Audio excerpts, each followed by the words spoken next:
getting that fired up again. Now today, we've been looking at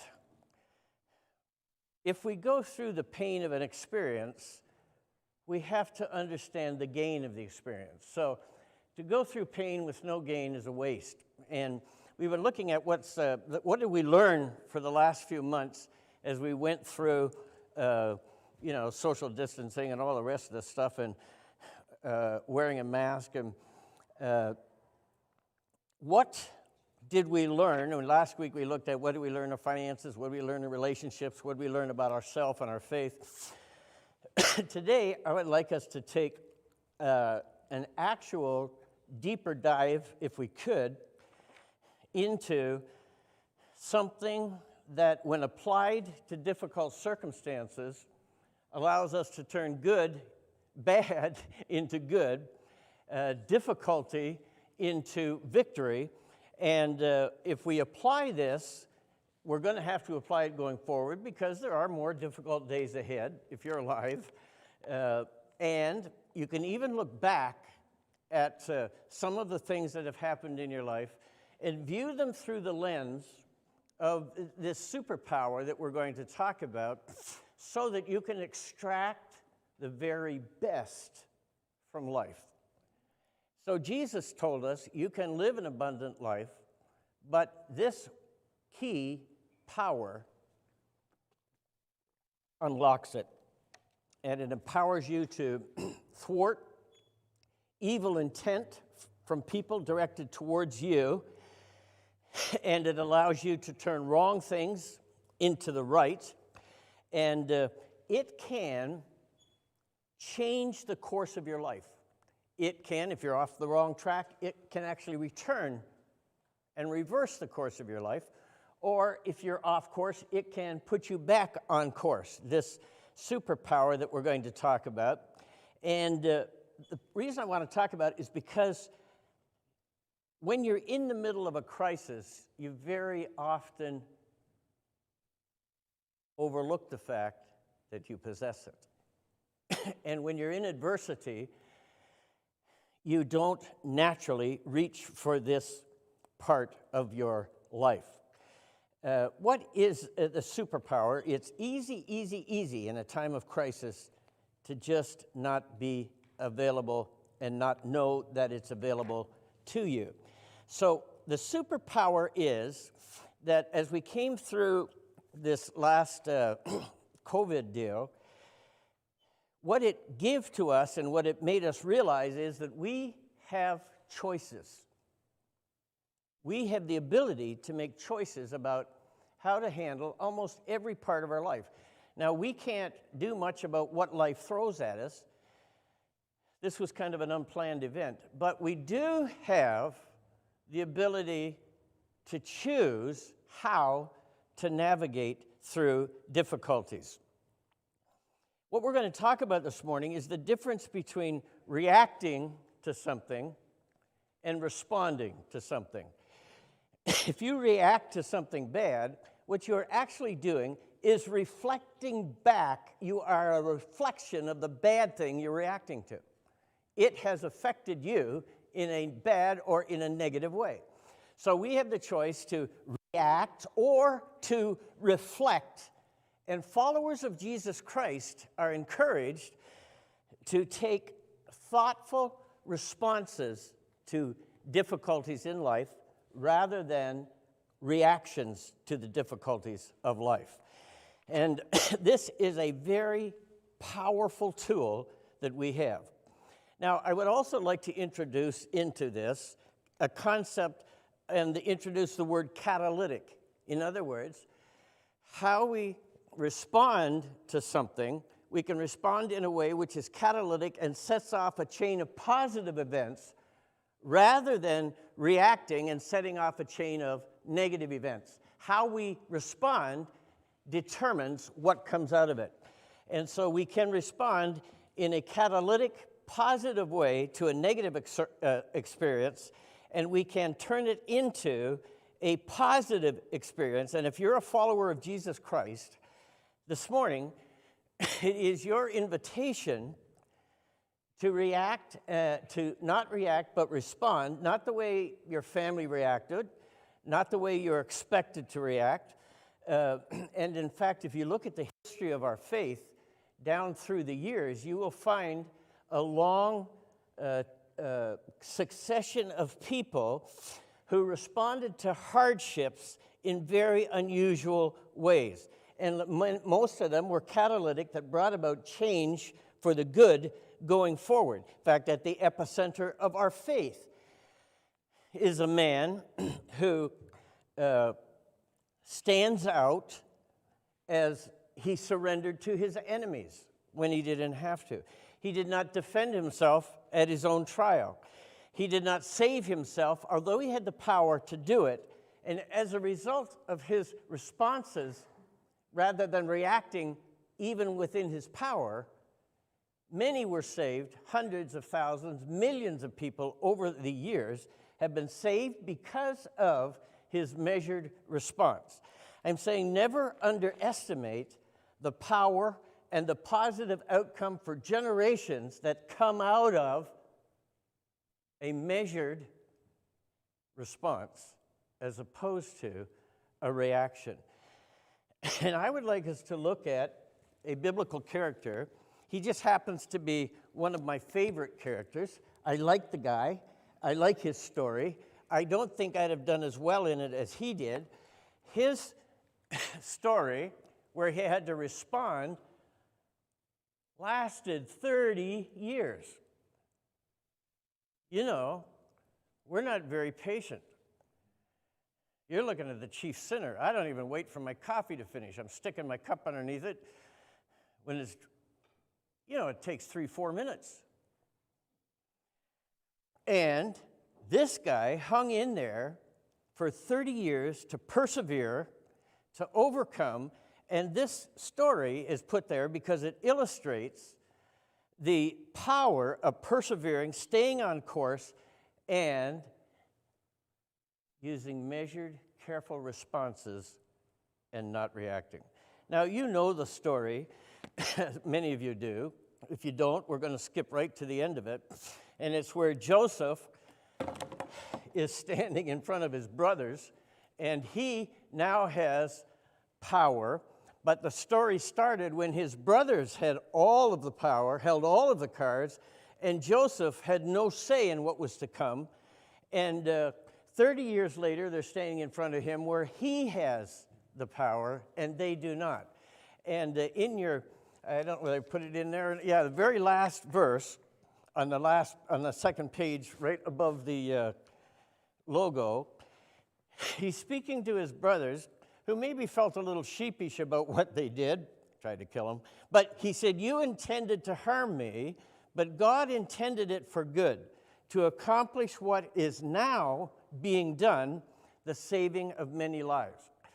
So he acknowledges that the circumstances were bad, and they literally intended to harm him.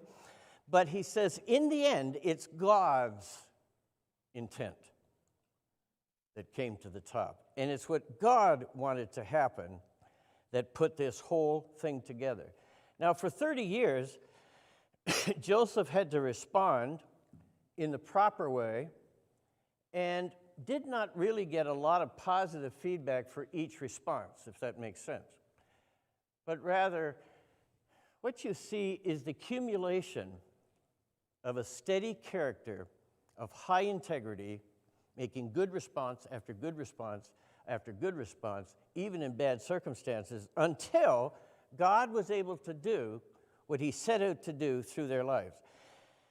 Now, this story started really 2,000 years before Jesus came to earth. And God was looking at, how do I redeem my creation? They have really taken this world and embraced sin and destruction more than they have embraced me, their creator. And so he decided that he was going to set up a plan whereby, having created, he may purchase back his creation to himself again. And he called a man named Abram. Now, we know him as renamed Abraham, But he went to Abram and he says, I want you to leave everything in your homeland, everything you know, because I'm going to start over again. And he said to Abram, you will become the father of many nations. And out of those, there's going to come one person who's going to bless the entire world. And Abraham had a son named Isaac. That story is where he was called upon to be willing to sacrifice his one son. Out of Isaac's life came a son named Jacob. Jacob had 12 sons, and they became the 12 tribes of Israel. And out of those 12 tribes came the nation of Israel. But this morning, the fate of those 12 tribes and the fate of that nation and our fate as far as having a Savior, Jesus Christ, hung on this young man, Joseph. Everything. And you should never underestimate the importance of measured responses rather than reactions. That is nothing less than all of what I just said came out of this young man, Joseph, and his responses. Now, Joseph was a favored son of his favored wife, and that's another story, but he was a bit younger, and Dad kept him at home, and he would occasionally send him out to the 10 brothers who didn't like him because he was the favorite son of his favorite wife, and he would say, go and see if they need anything. They're out looking after Abram was a large herdsman. He was fairly wealthy, and so they had to travel all over the place to find fresh pastures for his herds. And he would send Joseph out to see how they're doing and stuff like that. And Joseph would tell his dad how they were doing. And sometimes he'd say, Dad, they're a bit of a party animal, you know. And sometimes his reports weren't good.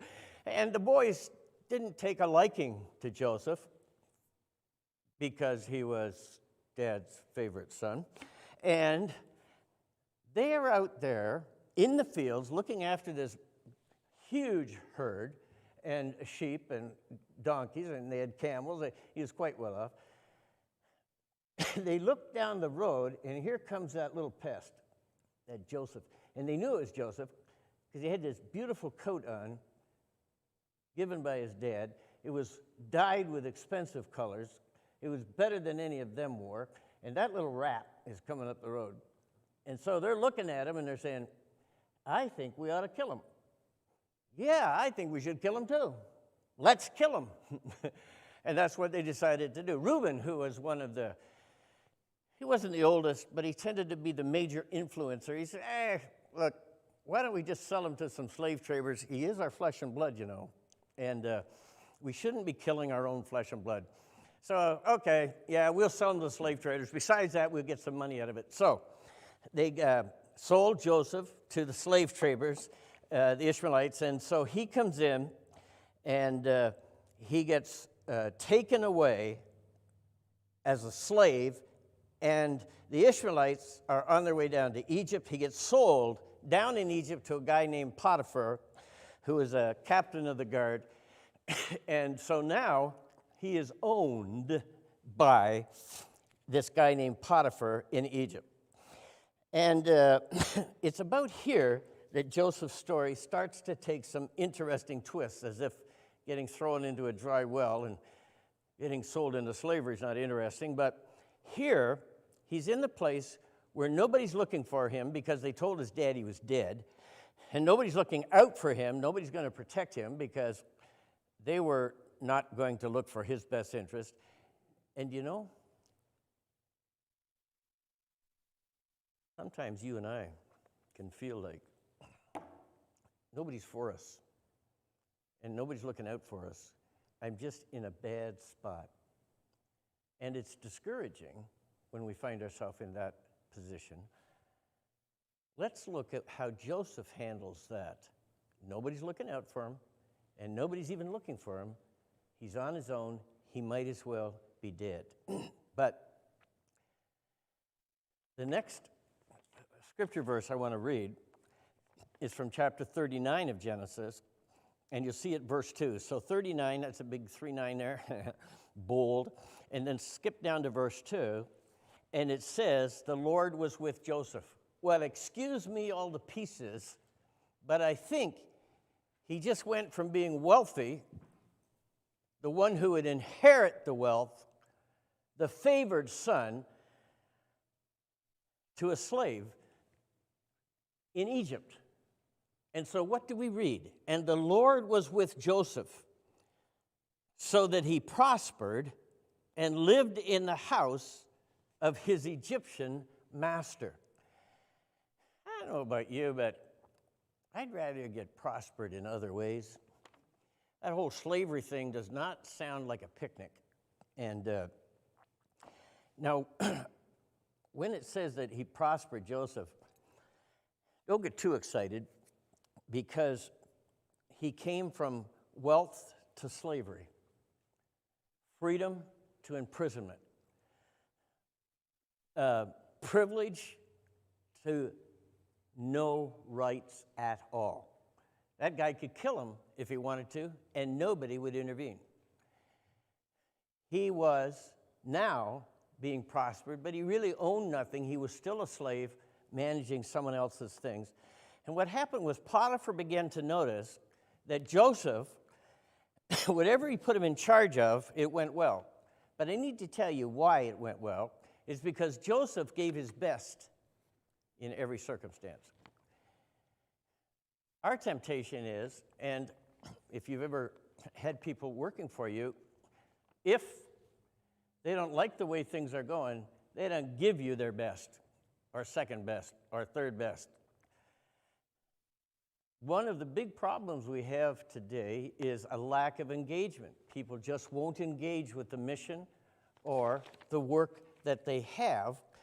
But Joseph is a slave from wealth to slavery, and still, every place you put him, he gave his best. God was with him, and everything that he touched prospered. Now, if you were raised in a faith tradition that sort of says that if you trust God, everything will work out, and you're confused by bad things happening to good people. In fact, there's a proverb, a wisdom literature, which says, don't get upset when bad people, evil people prosper. Why? Because the rain falls on the evil, and the rain falls on the good, and good things happen to bad people. And here we have something very bad happening to someone who is very good.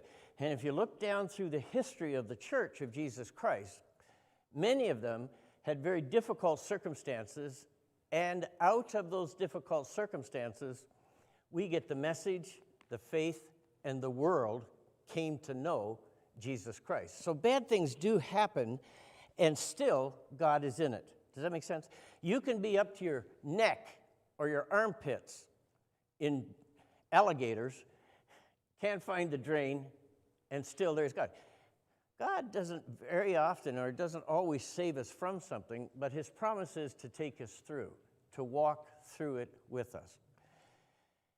If you're in a difficult circumstance, God is there with you. And so God, even Potiphar could see that something was like this boy. And here we're going to look at Joseph using his superpower that we have. It's available to us if we will apply it and use it.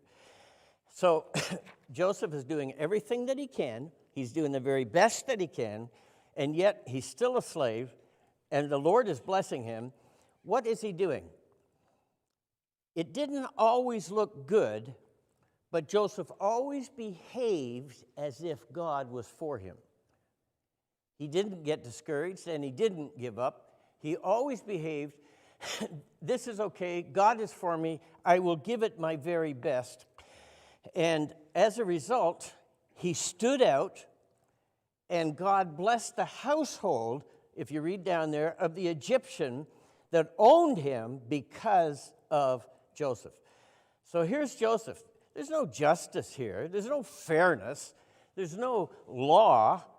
And yet, God is blessing the slave owner of Joseph because of Joseph. You're going, yeah, this doesn't fit in my, I got no box to put this in. But Joseph, we're going to see, is modeling something for us that's extraordinary.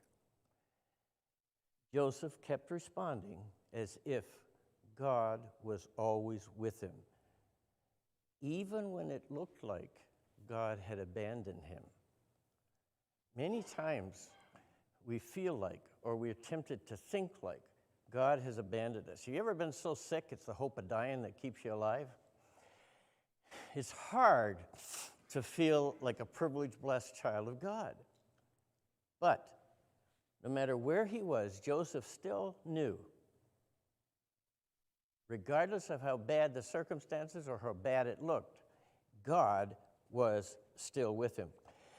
You might be tempted to think, you chose the wrong God, buddy. You went from wealth to slavery, sold twice, and you better find another God. And he had no scriptures. He didn't even have Christian jewelry to remind him of God. He didn't have hymns of faith. All he had was a story about his father and his grandfather Abraham, and he lived as if he also was chosen by God. As we go through this story, remember Jesus saying, you did not choose me, I chose you. You are chosen. So as we go through this story, and we see Joseph lived as if God was with him, the lesson is we need to always live because God is always for us and God is always with us. Now, that's what we've looked at Joseph, but here is the message. I don't know what in particular is going on in your life, but let me ask the question. How would a person who knew that God was for them act in your circumstances? How would a person who knew that God was doing something, even in a difficult situation, how would they act? Or how would Joseph have acted if he was in your circumstance, regardless of how bad or how good it is? Sometimes it's hard to respond when things are really good. But if you're in a difficult circumstance now, remember God is for you. You can also review difficult circumstances as you look backwards. Are you tracking with me here? You look back and you can reparadigm them, rethink them through. And it was ugly, it was bad, but then you see you came through it and God was with you. And it reframes your whole life with the understanding that all the time God was up to something. I think I remember a saying that says, you wouldn't go through that again for anything, but at the same time, you wouldn't miss it for $1 million. In other words, it was ugly, but it formed character and made you a better person and was worth the pain. If you look back through the difficult spots in life, it's a reminder that God brought you through. And in the future, I hate to say this, but there's very likely to be other difficult spots ahead. How many are old enough that they've gone through one or two very difficult spots in life? Yeah. The good news is there's another one coming down the road with your name on it. So how do we do it? We go through it knowing that God is for us. We go through it knowing God is doing something here. Don't get your knickers in a knot. Let God work. What does it James say? When all kinds of trials and temptations crowd into your lives, my brothers, don't resent them as intruders, but welcome them as friends. Realize they have come to produce in you the quality of endurance. And then he says, and let the process go on. No, get me out of here. Out, don't do that. Relief. Get the pain out. Nope. He says, walk through the whole process, and you will find that you have become mature with no weak spots. God is always working in our life. God is always for us. whether it's in our finances, whether it's in our relationships, whether it's in our work, no matter where we run into difficulties, we know that God is for us, and we can get the best out of it if we exercise our superpower, which is we respond with measured, thoughtful responses rather than reacting.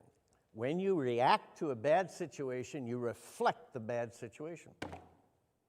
And remember, when I was learning to fly, they told me, David, remember, there's no circumstance so bad that you can't make it worse. Thank you. I think I'll jump out. We need to look for the best because God is doing something. And just as Joseph didn't know that for centuries, the outcome that was hanging on his decision to do the right thing. Are you with me? You never know what the outcome of your decision is going to be generation after generation after generation. So, if you remember what happens next in the story, Joseph is a slave, but it gets worse.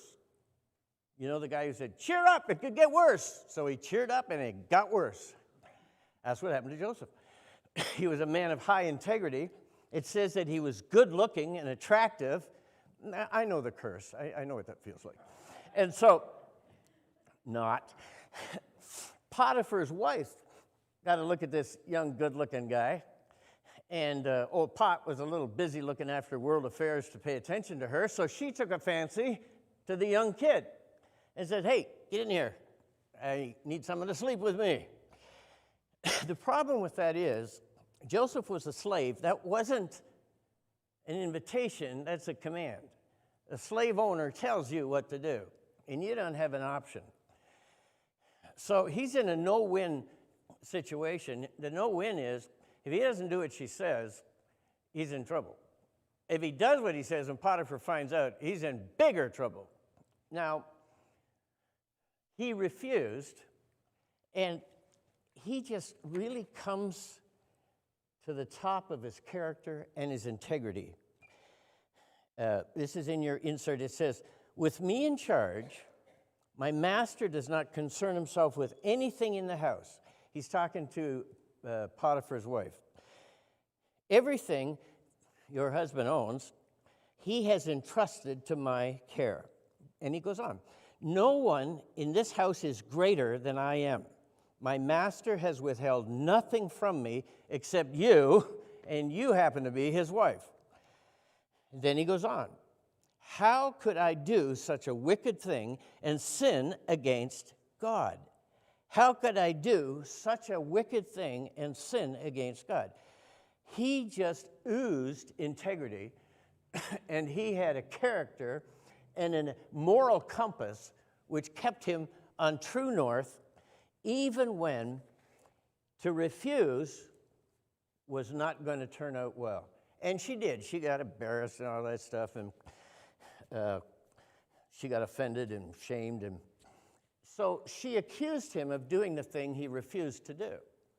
She accused him of rape when he refused to have a relationship with her. So look at, where's this going? All of this integrity, all of this doing the right thing, all of this taking the high road, all of this of following God, got him nowhere but jail.